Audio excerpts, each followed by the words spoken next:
Bonjour à tous, bienvenue dans ce deuxième cours sur l'étanchéité qui va balayer plutôt l'analyse de l'étanchéité et les désignations normalisées de différentes solutions techniques réalisant cette fonction.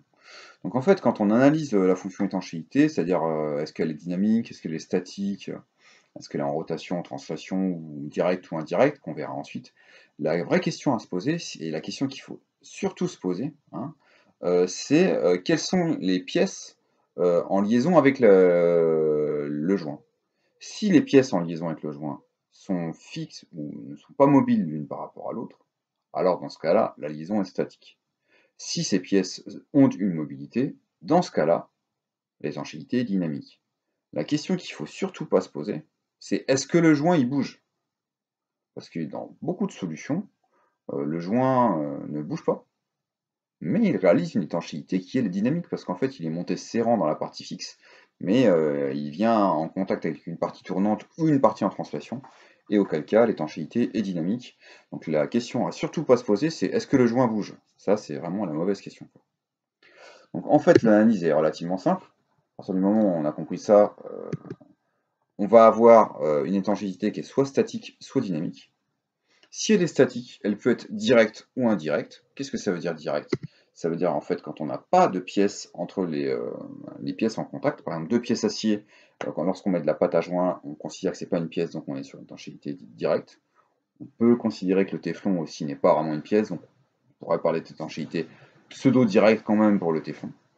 Et on parle d'étanchéité indirecte lorsqu'on vient interposer un joint, que ce soit un joint papier, un joint plat, un joint cuivre ou un joint torique. On est sur des étanchéités statiques indirectes.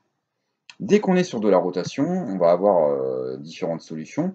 La rotation directe, c'est-à-dire sans joint, il n'y a pas 36 solutions, c'est soit des rondelles Z, soit des chicanes, avec un gavage de graisse, pour avoir quelque chose d'étanche sans joint. Sinon, si on est sur une solution dynamique en rotation avec joint, on va avoir évidemment du joint à lèvres, à une lèvre ou à deux lèvres, et si on a besoin de contraintes mécaniques encore plus importantes en termes de pression ou de température, on va monter une garniture mécanique, qui est vraiment le top de l'étanchéité pour du guidage en rotation. Reste ensuite la solution en translation, par exemple pour du vérin.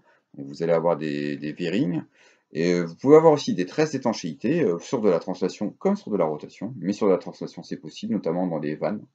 Dans des vannes à obturation, il y a un presse-étoupe et la partie supérieure est bien en translation, donc c'est possible d'avoir de l'étanchéité indirecte en translation avec les vannes. Personnellement, je n'ai pas trop de solutions techniques pour de l'étanchéité directe en translation sans joint. J'en connais pas, donc j'ai pas mis d'exemple. Voici un peu pour toute cette partie analyse. Donc étanchéité statique ou dynamique. Si c'est dynamique, rotation ou translation. Et si c'est en rotation ou translation, ça peut être direct ou indirect. A noter que les joints ne prennent pas les deux. Si vous voulez fusiller un joint, faites en sorte qu'il soit et en translation et en rotation. Par exemple, un perforateur, hein, et un perforateur, ça percute et ça va tourner. Généralement, les solutions d'étanchéité sont combinées pour qu'il y ait une partie qui prenne la translation et une autre la rotation. Un joint ne prendra pas les deux en même temps, ou alors sa durée de vie est vraiment, vraiment très très faible. En termes de désignation normalisée, voici donc un joint circulaire. Donc ces joints circulaires peuvent être avec un profil totalement rectangulaire, donc c'est le type A, ou alors légèrement arrondi, ce sera sur un type B. Vous pouvez avoir du joint torique, ou là, auquel cas, bah, c'est un tor, hein, il faut donc le diamètre intérieur et le diamètre de fibre, tout simplement. Le joint à lèvres, donc il y a deux types sur un joint à lèvres, soit type A, soit type AS, on dit aussi type E ou type IEL, une seule lèvre ou deux lèvres. Ensuite, c'est diamètre intérieur, diamètre extérieur, largeur, un rang classique. Et puis vous avez le joint V-ring, donc c'est le V et puis le diamètre intérieur qui nous donne, qui nous donne tout simplement le diamètre sur lequel est monté le joint. Donc voici pour ces désignations normalisées et cette analyse de l'étanchéité. Merci.